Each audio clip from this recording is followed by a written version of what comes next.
Deborah Wince-Smith.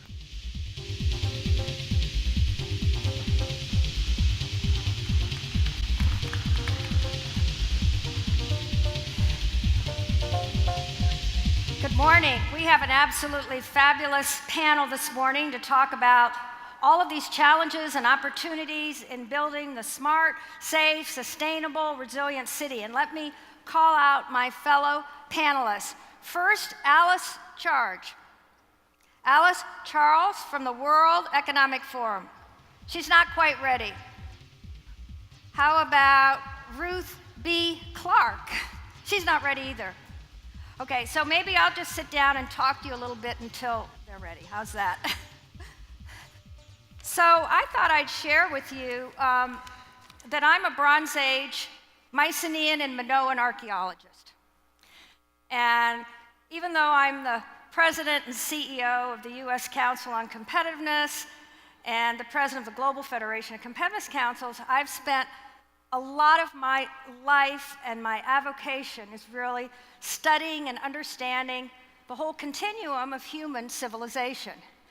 And I think all of you in the room know that one of the great demarcations in human development was when we moved from our agricultural Neolithic environment into the complexity of cities, with the emergence, really, some say now, almost 8,000 years ago, I think 7's more likely, into these cities that formed at the Tigris and Euphrates in Mesopotamia, of course moving into Egypt, in the Yellow River in China, in the Indus Valley, the Harappan civilization, moving to the Nile, and then of course the city-states of the Aegean world captured with the citadels of Mycenae and Tiryns and Pylos, famous Troy. But you know, some magic went on in human development, in human engagement, as we moved into this urban world. We saw for the first time not only the complexity of labor and productivity, skilled tradesmen, concentration of wealth, but also the magnets of creativity and innovation, new social structures, as well as new religious sacred environments. So today, if we move fast forward to where we are, really still in the beginning of the 21st century, we see again that we're in this period of vast, moving urbanization. I think all of you know some of the statistics here that are really, really profound. Urban dwelling is expected to increase by 60% by 2050, from 4 billion people to 6.3 billion. That's really 2/3 of the world's population. Today, there are 28 megacities with more than 10 million inhabitants. And by 2030, we could have as many as 41 of these mega urban giants. Now, of course, we know that we have to not only just double, some experts say we have to triple global food production by 2030. We know we have huge issues around the scarcity and the fact of not having enough clean water, water being a huge issue. We know that as we move and must move to a low-carbon environment because of climate, as well as sustainability, we have to produce vast energy to power these cities. And we are dealing, of course, with a whole new era of mobility and autonomy, how we're dealing with waste, as well as all the new socioeconomic dynamics, including, which is really fantastic in human history, this growing middle class. Today, about 1.8 billion people are in the middle class, and it's expected again by this magic 2030 number to grow to about 5 billion. And these middle class consumers and producers and leaders are going to raise all kinds of demands on the city-centric infrastructured environment, but they're also going to be the creators of that. And of course, we're also living in the midst of this great technological revolution with the digital, the biotech, the nanotech, and the cognitive revolutions, rewriting our world in digital code, and genetic code, and atomic code, and neural code, and opening vast, vast opportunities to move from a world of scarcity to one of abundance. Just think of the new structural materials that are going to allow architects to design structures that we could never dream possible. 4D printed homes that get designed and then, press the button and all of a sudden a new sustainable architectural wonder is produced around the other side of the world. We're seeing for the first time healthy buildings, not just green buildings, but moving beyond LEED to actually wellness in the constructed building environment. And of course, smart, sustainable grids, self-healing energy grids, all of these things coupled to intelligence in the highways. It's creating a whole new environment for cities driven by technological innovation. And of course, the biggest issue is going to be this convergence of the physical and the digital world through sensors, through clicks, through the Internet of Things, and all of that. So it is absolutely a tremendous time of opportunity and challenge. Many of us think that governments are behind the curve on this. Citizen engagement is absolutely huge for how we're going to deal with this. But really the bottom line is, can we and must we make our cities smart, safe, resilient, intelligent, and also sacred? So I had the honor last December as president of the Global Federation of Competitiveness Councils to co-host in London with the president of Imperial College our 2016 Innovation Summit, looking at the sustainable, innovative city of the future, looking at the innovation that goes on in cities with our universities and labs and the creativity. And we came up with 4 themes for sort of the city of the future: a seamless city, an evolving city, a well city, and a free city, all operating as an integrated living organism. And so with that, I would like to call our tremendous panel onto the stage. And let me, again, call on Alice Charles from the World Economic Forum. She is the Community Lead of Infrastructure and Urban Development. And for 13 years, she's worked in a variety of public and private sector work in infrastructure, sustainable development, climate change, and she lives in Switzerland, and she's from Ireland originally. Thank you so much, Alice. Let me also introduce Ruthbea Clark. She is the Global Director of Smart City Strategy Practice at IDC, based in Boston, where she coordinates the smart teams and research worldwide. She also is working very much at this fulcrum of the technological innovation, data analytics, and how the smart infrastructure is going to enable so much of what we're talking about here at the Smart Cities Summit. Let me then introduce Stacey Gillett from Government Innovation at Bloomberg Philanthropies. She brings a great background as the Director of Strategy and Sustainability at the New York City Department of Education. And she led a very exciting innovation zone in New York with community schools committed to personalizing how students learn. And then finally, but not least of all, my dear friend and colleague who's come from Malaysia, Dr. Tajuddin Ali. Tajuddin is really, if you read his resume, you would say, how could this man do everything that he does? But he's the chairman of UEM Group and UEM Sunrise, major global enterprises based in Malaysia. He's also the pro-chancellor of one of the leading universities in Malaysia, as well as chairman of another. And I'm very proud and honored to work with him. He's the chairman of the Malaysian High Industry Group that's a partner with the U.S. Council on Competitiveness. And he's also the president of the Academy of Sciences in Malaysia. We were just together in India. So thank you so much, Tajuddin, for joining us.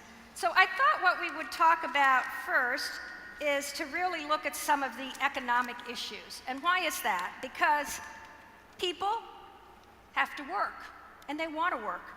And people have to have jobs, and they have to also be part of sustainable wealth creation, and ultimately, a sustainable prosperity that brings value to everyone in this ecosystem of humans working, producing, living, and enjoying life. So again, we know that cities are the fulcrum where so much of this activity occurs, and yet we see that there are regulations, government policies that either act as what I would like to say being innovation friendly and business friendly, or innovation hostile and business hostile. It has a huge impact of what goes on in cities. So I thought maybe we'd start with you, Tajuddin, because you're both a big business leader. You're also in government roles in Malaysia, and you've been involved in the transformation of Kuala Lumpur, really emerging into a big city.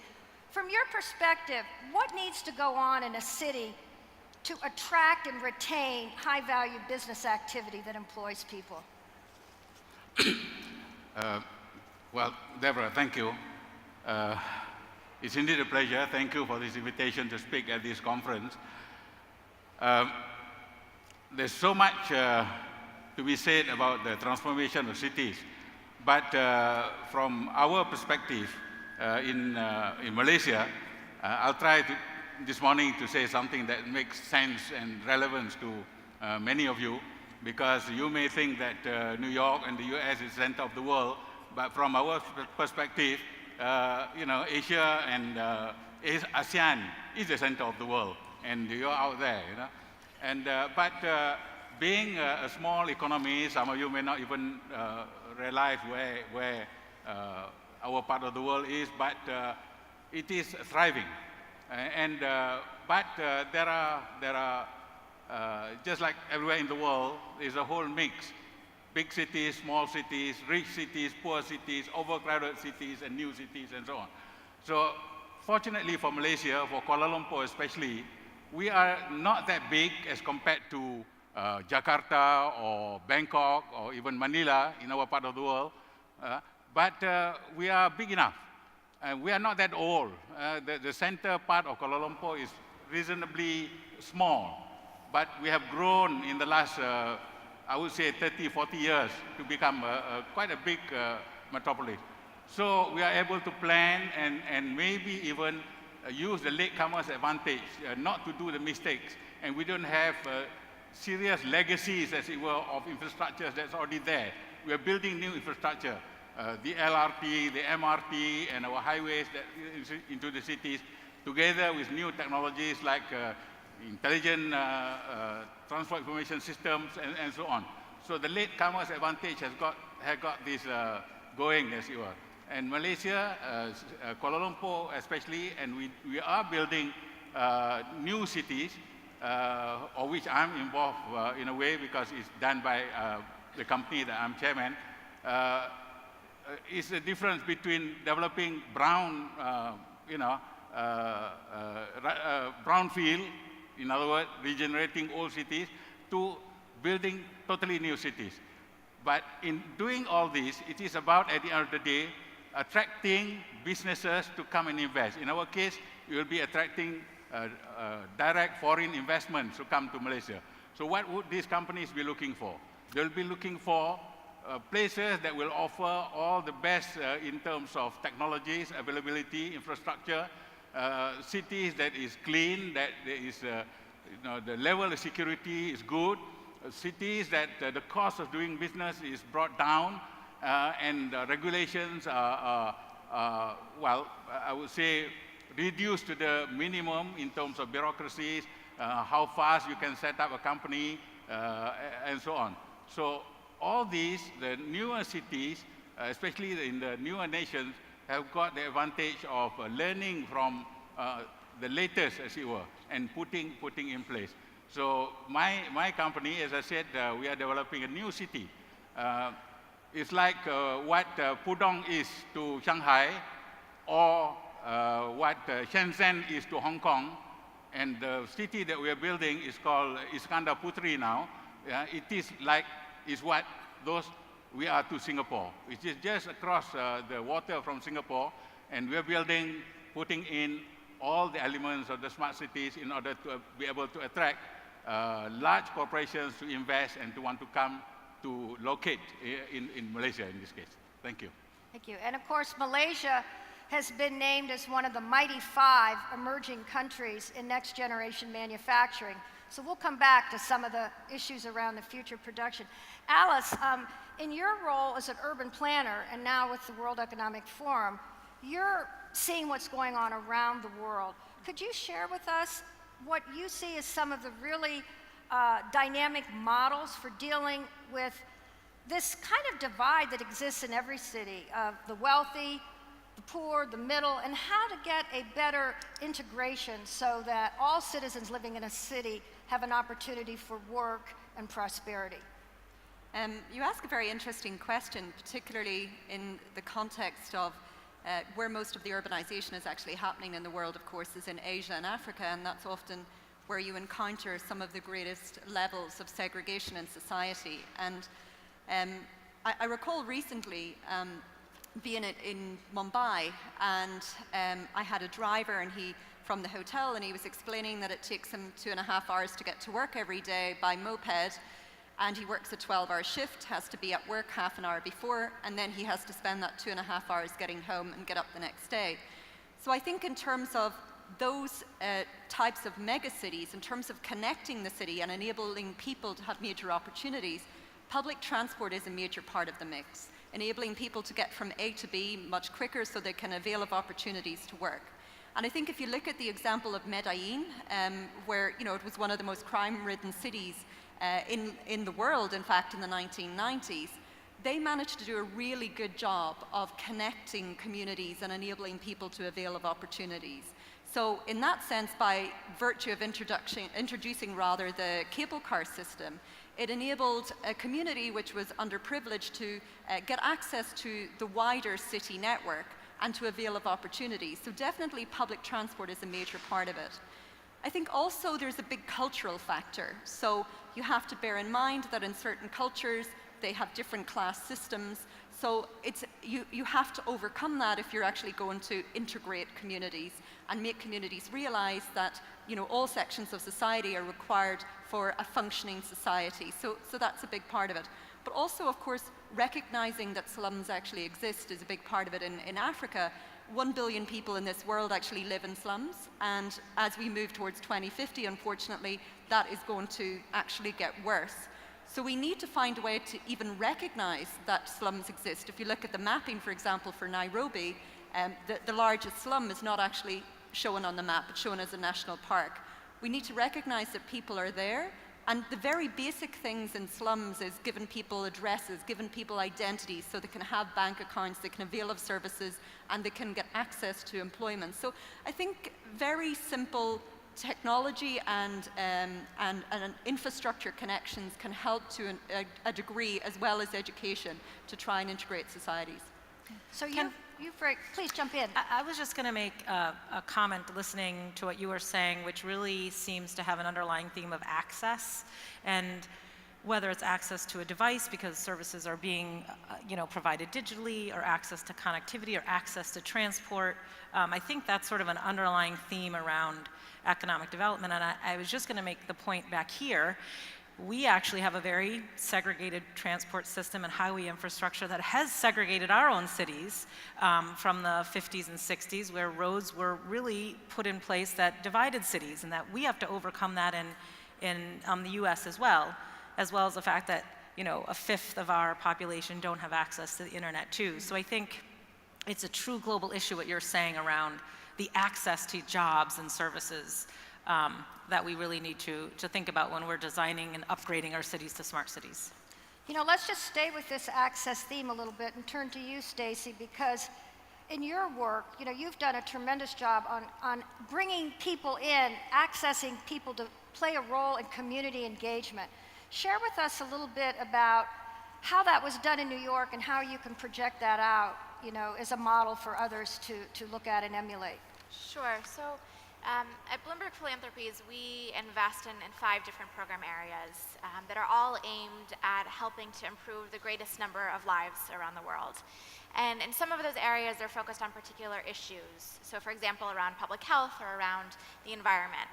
I, in particular, am on the government innovation portfolio. And what we focus on is not particular issue areas, but on the capacity of local government to be able to better solve problems for the residents in those cities.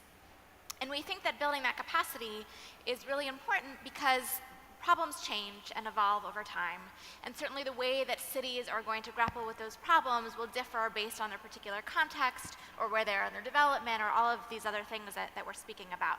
But we do see that there are some core kind of capacities that cut across cities and cut across issue areas. And so then if you can build those capacities, it better enables cities to grapple with whatever challenge they are facing at a point in time, or to really seize opportunities that they see ahead of them. And so that those capacities, have started to come out in the conversation already. It's thinking about citizen engagement and how do you bring citizens into understanding how they can help make the city better, right? So often we see government where they see communication with their residents as kind of a one-sided, like I'm going to put out a flyer, show up at this event, and feel like you've done real outreach. But in fact, what you see from some of the more innovative and progressive cities is that they're finding ways to bring citizens into actually the development of programs and policies. And rather than do some big launch that says we've developed this great new program without ever testing it and ever figuring out if it actually is resonating with the residents whose lives you're trying to help, they're figuring out how do you open up a little bit, right? How do you actually test and learn and adapt along with residents? So we focus a lot on that. We focus a lot on data and evidence, right? How can cities make decisions based on the reality of what the data shows or the evidence of what has worked in their city or elsewhere? We focus on things like dedicated innovation capacity. How do you have people within the city that are kind of trained to bring new perspectives, new ways of thinking, help their colleagues really approach pressing and entrenched problems in new ways? And so that cuts across, I think, a lot of this. I will just echo the public transport and the access piece for a moment. We, for the past 6 months or so, have been engaged with 10 cities from around the world in helping them think about how they're preparing for autonomous vehicles. And really, when you talk to so many urban planners, or you think about, even in the US, like, what did it mean when highways were built in the United States and cut off huge neighborhoods? We see that in New York. You see a neighborhood like Red Hook, where the highway has just separated that neighborhood from the rest of the city. We see the mistakes that were made in not engaging with citizens and residents early on in that planning, and we think there's a real opportunity here to use this new technology to say, let's not make those mistakes again, and let's really orient around what are the problems we're seeing and how can this technology help us to solve those problems and create better life for residents. Annie, jump in. I just wanted to comment there in relation to self-driving vehicles. So I guess there's so much discussion at the moment about self-driving vehicles, and I very much don't see them as the panacea, but they're part of the overall transport mix. And I'm going to quote the mayor of Quito, who I was recently talking to. So he was saying, for example, in his city in Latin America, 75% of his population use public transport. So people cannot afford to buy cars, and as there's been a downturn in the economy, he's actually found that people are selling their cars. So more than ever, they're reliant upon public transport.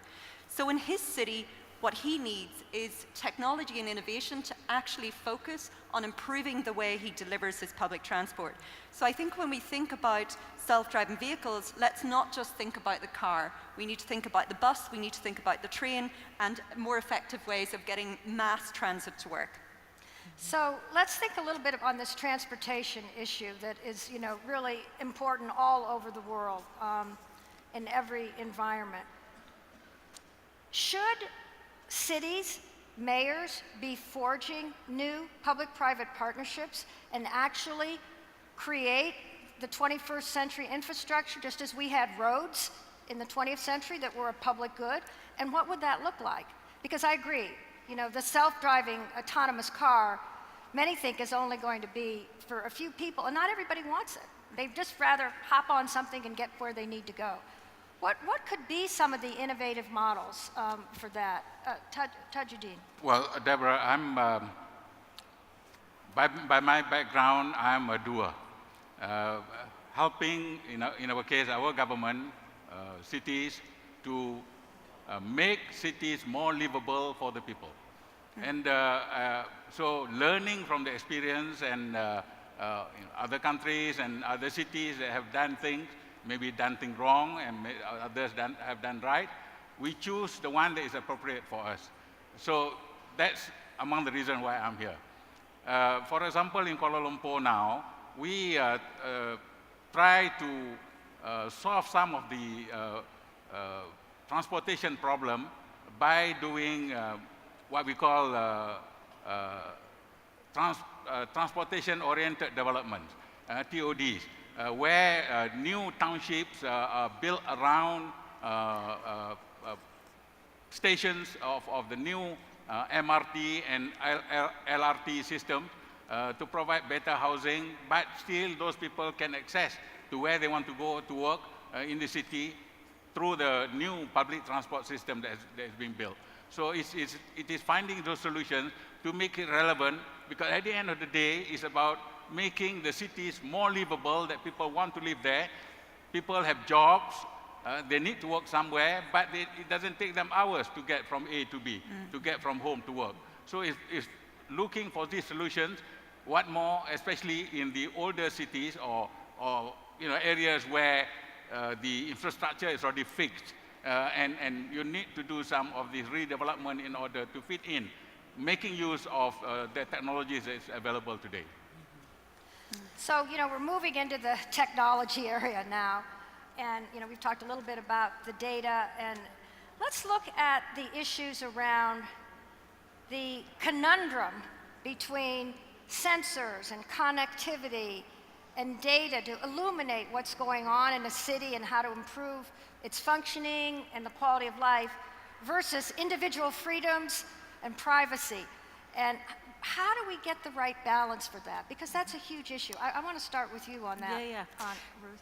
I was just thinking, and we can make a connection to self-driving or connected vehicles. I was talking to a manufacturer, and they were discussing a pilot where the car can connect to your personal wearable in terms of health. And so if you're in a car and you have a heart attack or and I was thinking the whole time, there is nothing that I want less than my car and some manufacturer to be reading my health. That's me, that's just me, right? To read my vital signs. But I think it goes to the point, some people who may have health issues may find that very comforting. So I think it really does, as much as we want not to talk too much about regulation or stifle innovation, when we think about devices and freedoms and data, there has to be a policy aspect that really is thinking about separate from thinking about how we can protect people and identifying. And New York City tried to, did this with their IoT governance guidelines, which was to say, what are we using a sensor for? Why are we using it? How are we openly communicating what data we're collecting? Are we only using the data we're collecting for its purpose? And I think you can start to have these either guidelines or policies that provide some comfort and structure and transparency to people, because everyone needs to understand a little more what data is being collected and how it's used.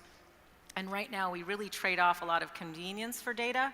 And when you start to think of really centralizing this data and blending the data, there's a tremendous amount of personal information that could be used or hacked that people need to really take a little bit more seriously, I think. Well, here in New York, Mayor Bloomberg and now Mayor Blasio have continued this very innovative partnership with New York University, the Center for Urban Science Progress, where they're actually gathering through sensors and other means, the metadata. Right. It's not linked to an individual, but it's really the metadata, and it's having a huge ability to really understand what's going on in the city. Let's look at some of the other, technology issues that are emerging in the cities, and one in particular I want to talk about is, and again, it gets a little bit back to the transportation, is this whole, speaking of regulation, Uber. I mean, I finally now have started to use it big time, and I love it. And I have a husband who's a little older than I am, and he didn't want to have anything to do with it, and he loves it. But in parts of the world, people are doing everything to stop it, saying, that this is taking people's jobs. Stacey, turning to you, you were in the government environment. How do you balance this regulation between allowing the new services, the new innovations of the future in a city versus protecting the old? We can think of, protecting carriage drivers versus cars. Right. How do you do that as a government official? Yeah, I mean, I think Mayor Bloomberg, well, he was mayor of New York City, and in all the cities that we work with, we believe very strongly in the power of public-private partnerships and think that they are essential to helping cities to thrive.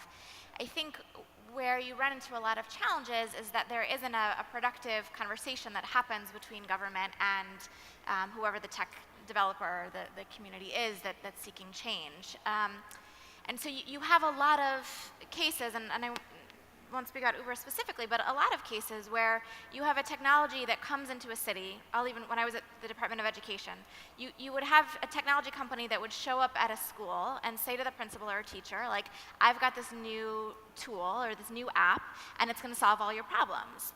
And the teacher and the principal would say, I never told you what my problems were. How did you possibly develop a tool that perfectly aligns with these problems? And so then either the technology doesn't get purchased, or it's purchased because it's shiny, new, and cool, but it's never fully used, and so it doesn't actually solve anybody's problem. But if you have a conversation early on where the regulator, our city government, can say, here are some of the struggles that we have around mobility, around transit, those things are real. And somebody that says, here, I think I have a solution for you, let's find a way to do this in a way that's going to meet everybody's goals and ultimately going to benefit the needs of residents, I think that that's where everybody ends up winning.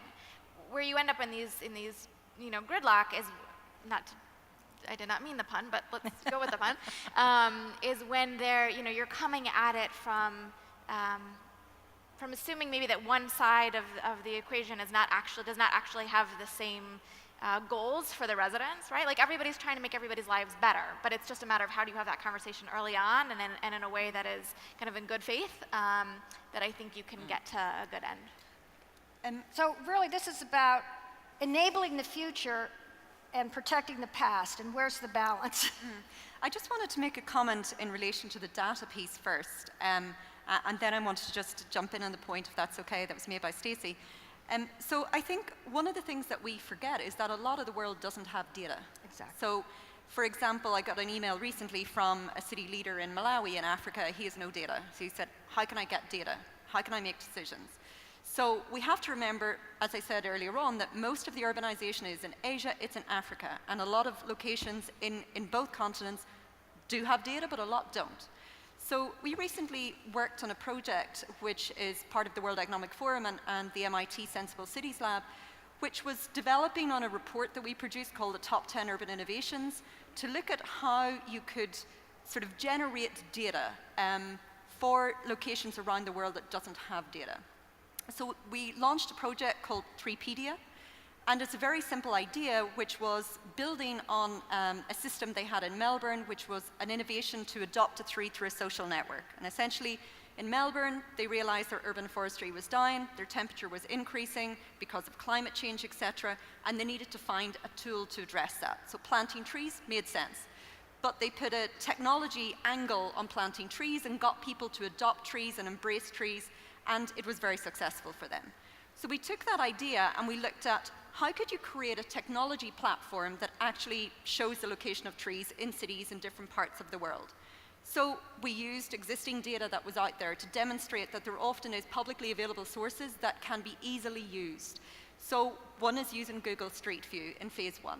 And that's relatively easy, particularly for Western cities and the likes of Singapore and Kuala Lumpur and so on and so forth. But then when you get into Africa or you get into Latin America, it's a real problem because the data isn't available. So stage 2 of our project is to look at satellite data. And stage 3 is to look at how can we crowdsource data where we don't have data. So I think we need to think very realistically if we're going to have meaningful impact in cities around the world about how we can create data. Then on the regulation piece, I noticed that we had Dr. Aisha bin Bashir from Smart Dubai in the audience, but she's just recently left. I think they're doing something very interesting in terms of thinking about regulation and policy. So rather than just create regulation and policy, they're looking at how they can create a platform. So one of the things that was said consistently in Davos this year with the business community and city leaders and with civil society is how do we regulate to allow the sharing and circular economy to coexist with traditional business? So if Dubai thinks about that problem, it's thinking about it in creating a platform that will give citizens information. For example, if you want to go from here into Manhattan, the platform which will be generated by Dubai will give you that information on your Ubers, your Lyfts, your public transports, your shared biking schemes, your walking, and how much all of that's going to cost, so that you, the citizen, get fair information. I think also the Commission in Europe is also grappling with this idea of, rather than creating regulation and policy, that you create platforms in the future. But then that, of course, gets into the whole issues of data ownership and monetizing data and all of that. And we could spend the rest of the time talking about that, because that's actually merging into a trade issue now. And there's a lot of concern about restricting cross-border flow of data and everything. Jump in also, everybody. I'm sorry. Quick comment. I was just going to make the comment about your original question around sort of everyone kind of trying to kick Uber out and what we should do to future-proof transportation. And I think, the key thing really is people need to be talking to each other, which is what you're talking about. The Ubers of the world, and I'm just using that name loosely, are going to come in with autonomous vehicles anyway, and they are.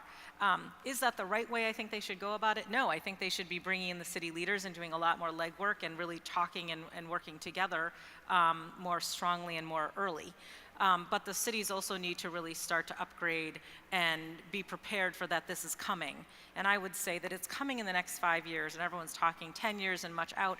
It's much, much sooner than that, and it will just happen to urban environments if they don't get on the shtick and kind of be proactive about going out to the companies and merging the urban planning with the private sector in some of these partnerships that you talked about. Did you want to say? Just a small comment on you mentioned about the conventional taxis rejecting Uber, for example. But these are technology platforms and solutions that can make life easier for people depending on the place. For example, Kuala Lumpur, yes, the Uber is there and Grab taxi, but we have the conventional taxi drivers who are up in arms against these Uber and Grab taxi and so on. But you go to Jakarta, it's different. Because in Jakarta, the traffic is so bad, especially central Jakarta, and there are lots of motorcycles. So now Uber is not the motor car, but it's the motorcycle. And providing transportation solutions to a lot of people and income to a lot of people too. So it is a solution to the mobility problem in Jakarta, Uber, Grab taxi, and Gojek, and you can not only travel from one place to another, you can order your nasi goreng or your whatever you want from the shop and it will be delivered to your house. Because it is a bit difficult for you to go out to get those, but it can be delivered to you through just the apps. So let's turn to the issue of human health and what goes on in a city in the health arena, and the technologies that both help, but also some of the challenges. So I'll just start with this factoid. I just heard a couple weeks ago from a top researcher at Purdue University in infectious diseases that scientists are predicting next year we will have one of perhaps the worst outbreak in the world of influenza since 1917. Which is, was considered the great influenza. People are living in cities, they're crowded, that's a transmittable disease. How do we use the technology and the infrastructure of a smart city to understand and deal with the emergence of a pandemic from the beginning and to mitigate its rapid transmission in the environment of urban life? Does anybody want to take that one on? So I'm going to just talk about an example, something, again, it's actually MIT is working on this. So we all know about the Internet of Pipes and all the technology that has been introduced to monitor water systems so you can detect leaks and save a lot of water and save a lot of money for authorities. But using the same concept, MIT has developed technology which can actually monitor sewage. And by monitoring bacteria in sewage, for example, they're able to get an idea if there's an outbreak of a disease happening in a city, if there's a particular issue health-wise in a city. That's actually being done in New York. Yeah. They're actually using those sensors in New York now. Yeah. I don't know if they're MIT, but it's being deployed. Yeah, so, and it's actually being deployed in Italy as well, but for a different purpose. It's the police force is using it to detect drugs, for example, in certain areas of cities.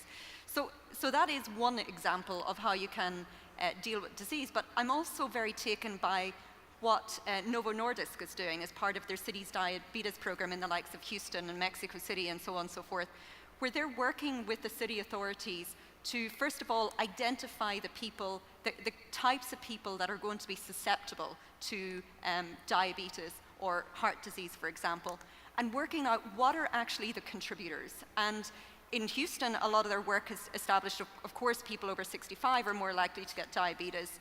People who have pre-existing health conditions are more likely to get it. But they've also established that the timeless young are another group of people who are likely to get diabetes. So they're often young professionals working very long hours, young families commuting long distances, very little time to eat, no time to go to the doctor. So by virtue of identifying who these groups of people are and targeting these groups of people, they can encourage them to go to doctors and ultimately, hopefully, not end up with diabetes. So I think that you need to, it's not just the pandemics, it's actually dealing with the health problems that are the NCDs, if you like, that are the major issues that take lives in cities. But of course, that gets back to the self-monitoring that's going on with the fitness devices and everything that will, in real time, tell you if you have your blood. But that's very interesting, combining both the disease pandemic to the healthy wellness components. Very important. I think it's prediction and prevention. I mean, I think it relies on this data that we're talking about, where you can have massive amounts of data, do an analysis to understand root causes, and then make some predictions on how you can prevent things in the future.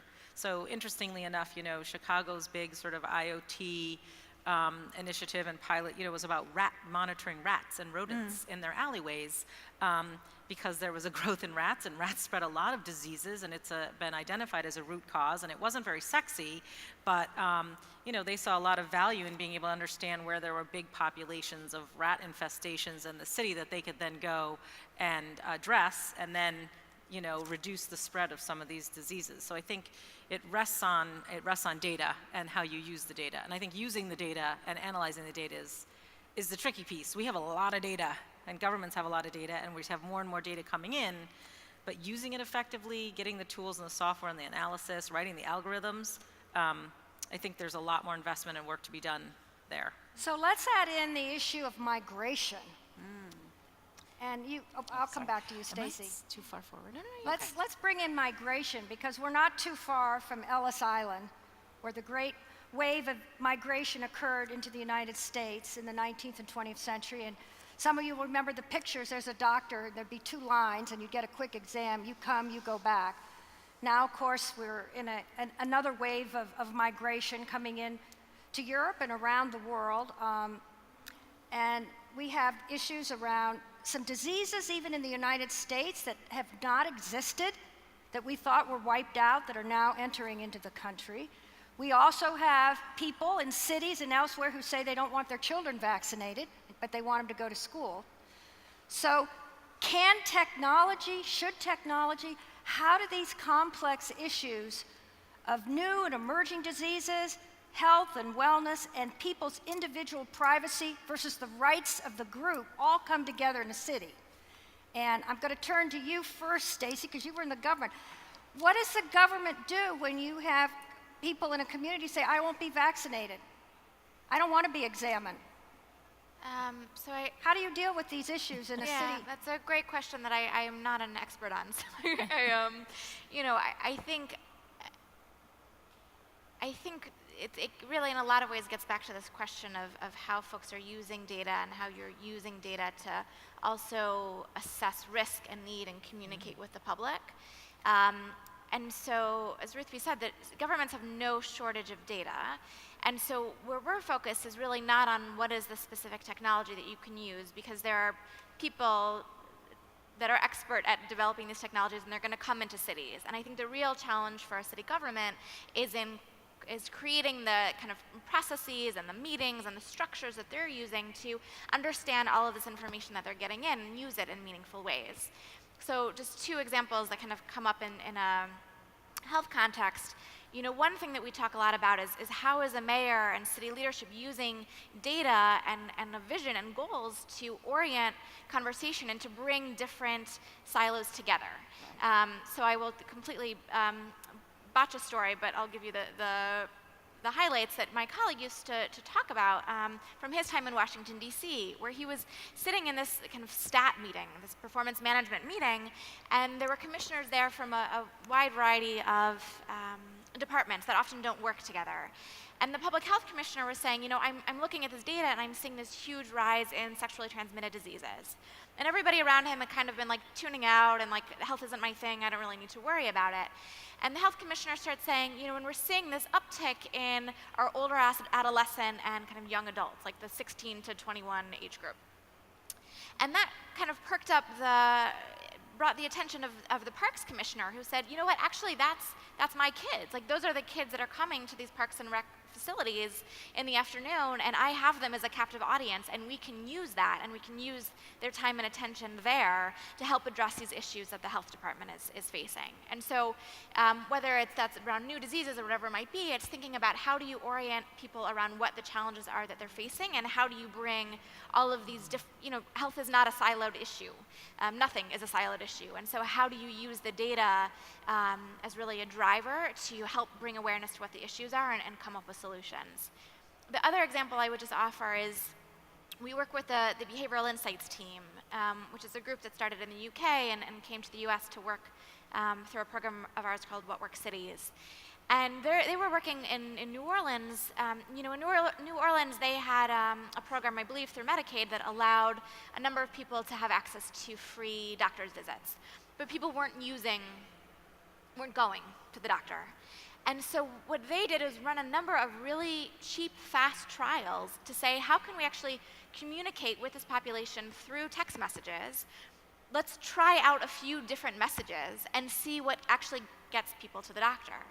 I think government in general see this idea of like doing program evaluation as this really intense, cost-prohibitive, multi-year engagement, and so they just don't do it because it feels scary and it feels too costly. But in fact, we know that there are ways, and it's something that the tech community and the private sector does regularly, is to say, let's just test things. Let's try to fail cheaply and quickly so that we can learn and we can make things better all along. And we can use that in the health arena or any arena to figure out what is the best way that we can get someone to enroll, get somebody to understand the risk, get somebody to understand how to take changes in their behaviors that are going to help them and help their communities. So again, I'd say it all really gets back to not what is the specific technology, because they're out there, they're going to be continuing to create data, but how do you have the structures and the routines to use it in really meaningful ways to make people's lives better? So you've brought up the very important point in a smart city, in a resilient city, of connecting the dots and connecting the data and the knowledge and the insight that's coming in a way that you could make decisions and act on that.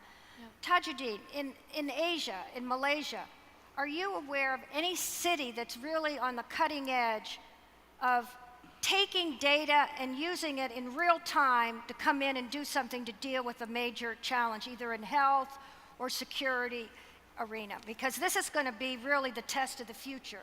Well, if I take ASEAN, which is Singapore, Malaysia, Indonesia, Thailand, and these countries, I would put the readiness to utilize technology and data, top would be Singapore. Yeah? But Singapore is probably easier because it is a city-state, yes, and very much a controlled environment, as it were. But if I go back to Malaysia, we are quite proud of our health service. It has been commended by WHO and so on, and a lot of people come to Malaysia for what we call health tourism. They come, well, for health checks and other things, especially people from the Middle East. But of late, we do have a problem cropping up. We pride ourselves of having eradicated practically diseases like malaria, filariasis, which is that elephantiasis, and tuberculosis. All this is gone. But lately, it has resurfaced. And the reason being of the mobility of people, especially we have in a country of 30 million population, only 30 million, we have 3 million foreign workers. And they come from Bangladesh, they come from Myanmar, they come from Indonesia, from the Philippines, and so on. And some of these, in fact, tuberculosis appeared. But thanks to modern communication and technologies, their detection is fast, and therefore the government or the authorities is able to attend to it and address it quite efficiently. So to me, is again using the available technology to solving real problems out there in the community. So just as cities back in the Middle Ages invented the quarantine to deal with the Black Death, I think we're going to see cities in this century innovate a new system to protect the individual and protect the group in a very humane way. I think that's the vision. And I was just thinking of another example that I just heard this morning when I was talking to some folks at Microsoft, which kind of combines both of what you were saying, which is solutions know no bounds, health knows no bounds, transportation knows no bounds. So how do we bring the right stakeholders into the room to have sort of a collaborative, be impacted and working citywide together on a problem? It could seem like a health and human services problem, but actually it's going to impact parks and whatever. And actually, they were talking about Botswana and how the health and human services minister, I think a mayor in Botswana, was pulled in all their folks together and basically said, even if you think this doesn't apply to you, it does. We've got to come up with some systemic solution to some of our health issues. I don't have a lot of the details, but it's just the idea of putting people in the room and having a citywide or an issue-wide outcome discussion where everybody can understand their impact, even if they're in different departments or very siloed or aren't sharing data, which is often an issue. Could I just pick up on this sort of migration issue that you raised? So we know that 3 million people a week are migrating to cities.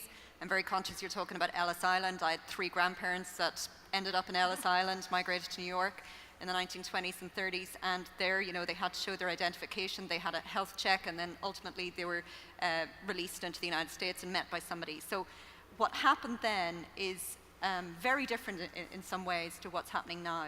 I think when we did a global survey of the biggest challenges that are facing certain parts of the world, Europe identified its #1 challenge as migration. And we're seeing a lot of people flowing right now from Syria, the conflict in Syria, also Afghanistan, etc., into cities in Europe, and countries like Germany and Sweden are particularly affected by that.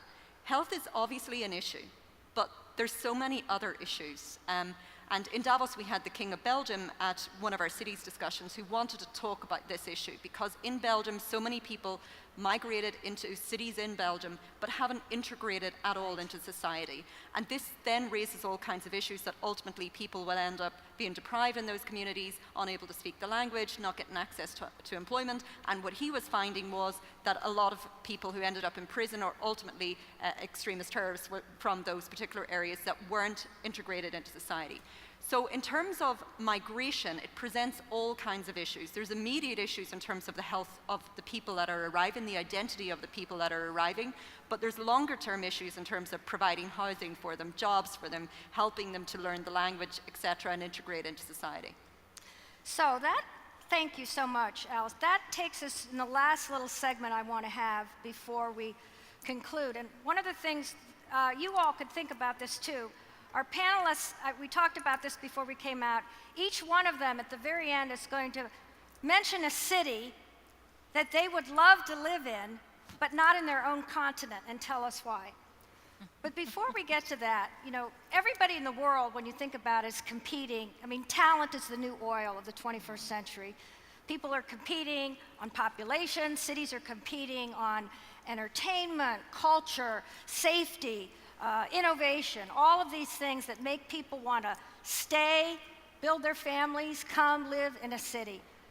Let's just go right down and start with you, Tajuddin. What are the kind of key things that you think make a city a vibrant, dynamic ecosystem of life? You want to pick the thorn among the roses, eh? Well, she jumped on me on this one to pick a city. We're not picking the cities yet. Oh, no. We're talking about the characteristics You that will make us finally think of a dynamic. build onto that. Well, it is about the weather. It is about the community. It is about the facilities that is available in the city to make it livable, and the security, because too many cities now, personal security becomes a problem, because in many big cities, there are the rich people who tend to congregate in one side of the city, and there's the poor who may be, in another part of the city, and you try not to go to that area. So, but these are elements that will define the city. However, the authorities would like to say that how good their city is, at the end of the day, people out there will decide for themselves as to whether it is one that is livable or not. Stacey, you're a New Yorker. I am a New Yorker. I mean, I'd say the energy of a city. You see people of all different interests and backgrounds melding together, walking in the streets. I'll say this, though, knowing that we have people who live in DC on the panel and in the room. I think I used to live in DC, and I think there you see that it's in so many ways a one sector town. Like you see this hierarchy, and you see who's kind of at the top, and everybody knows everybody. I moved to New York, and I was like, I could be sitting next to like the richest billionaire in New York, and I would have no idea, because there's so many different worlds. There's something different for everybody to latch onto to make it their own, and so you can find yourself as an individual, but you're constantly challenged by different views and perspectives around you, because people are coming from so many different walks of life. And I think that the energy and kind of the dynamism that creates, to me, kind of epitomizes New York and makes for a really wonderful place to be. So besides the basics of transportation, getting a job, water, housing, being safe and things like that, let's go beyond those. I think cities need to really develop their own brand of energy, because what makes a city interesting to me is events, arts, activities, interesting food. It's all the other things that you're not doing when you're at work or at school. And I think each city needs to sort of cultivate that uniqueness, whether they have lots of museums, or whether they're really big on parks, or whether when you arrive in Nashville, there's music already playing in the airport. I think that's what kind of leads to the different energies of the city. It's all the entertainment and fun that happens when you're not working. What about working? You have to be able to find a great job. Yeah, I mean, you want to have some salary. And I think working, if you have a mission that you are really interested in, and you do interesting things every day, that would be. So you'll put up with the smog and the transportation in LA to be a movie star. People sit, I was talking to someone in San Jose, California, who said they just went their first 50-minute mile, meaning they sat in traffic for 50 minutes and they went 1 mile. I mean, everyone, it's the weather and the events, and they got these great jobs there, so people put up with the fact that they cannot move. Alice? So I think it's often very personal. Yeah. So I live in Geneva, for example, and it's in Switzerland, and it consistently will be ranked as one of the most livable cities in the world, and public transport works and water works, and it's a great quality of life. But I'm from Dublin, and do I miss Dublin? Yes. Why? Because it's vibrant, it's got lots going on, it's got lots of culture, lots of young people. So I think it's quite personal, and I think you need a lot of people would describe a city like Geneva as boring, because it's very much a sort of an international civil service community. You need a community, and the community, you need an integrated community. People need to know each other. And as you say, I completely agree, you need all these activities outside of work in terms of arts and culture and so on and so forth. And it needs to be inclusive of people of all ages and abilities. Now, none of you have mentioned at all, which I find very interesting, since we have 3 very accomplished women on this panel. None of you have mentioned the role of women in creating our smart, sustainable, wonderful cities. And does anybody want to quick pop out something on the role of women, or do we just assume like I do, that you have to have that ingredient. But come on, somebody on women. I could say something very quickly. First of all, I am usually one of the only women. I go to dinners where there's big long tables and I'm the only woman, so I think we're a little bit underrepresented because I'm in technology. And I will make the point that I was in Saudi Arabia doing a project, and I didn't even realize I was in the male section of the company until one of the women said, would you like to use the restroom? You have to go to the women's section. And I said, I'm in the men's section? I couldn't even tell. I'm only ever around men. So I think there's a huge role for women, and we need to be represented more in technology and in leadership positions. So that's about all I can say, is that, you know, inclusiveness for everybody, ages, abilities, gender, diversity is what makes good solutions and what fosters innovation. So we obviously need to be more inclusive. Stacey, anything? Yeah, I mean, I think I sometimes am in the technology rooms, sometimes in a room with, you know, focus more on public sector leaders. Certainly we see women in a much, the ratio of women mayors is not great, to say the least. And so that's something that we certainly look at as well. I'd say the same thing to that point. So is the ratio of non-white mayors, you know, throughout the US at least, or worldwide. So I'm a Barnard alum. I am a strong believer in women in leadership positions across the board. But anyhow, don't know that I have anything else to... Tajuddin, I'm not letting you off the hook. I know all these fabulous women that I work with in Malaysia. So just a comment on women. No, there's in Malaysia is equal opportunity, and there's a tremendous effort by government in this case, mandating that at least 30% of top leadership positions in both public sector and private sector is to be led by women. Alice. I agree with my panelists. I think, you know, I'm an urbanist and I broadly work in the infrastructure and urban development industry. I rarely come across women, so this is actually very nice to spend some time with women. But I think there's, yes, you absolutely need to have what I would call hard to reach groups involved in all aspects of city design, and that can be women, that can be people with disabilities, that can be ethnic minorities, that can be people who are elderly. So I think there's a place, you need to create a place for everybody at the table if you're going to properly design and build cities. So any of you who've had the, how many in the room have had the opportunity to go visit Knossos on Crete? So you know the architecture is totally different than what occurs in, by the time we get to 6th and 5th century Athens, classical architecture. But what's really fascinating in that Bronze Age Minoan palace, it's clear that women had a huge role in that culture, and they were designers. The way those rooms are laid out, you know, very sophisticated air conditioning, use of water, things that disappeared by the time you get, you know, into classical Greece. So let's get more women into the whole design and soft urban development that's going to shape the physical environment in which we live. Okay, we've run out of time, but we're not giving up on these cities. So who wants to go first that has their city?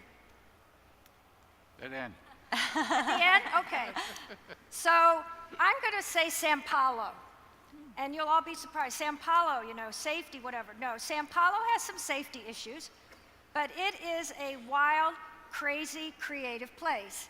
And I feel a lot of energy when I'm there.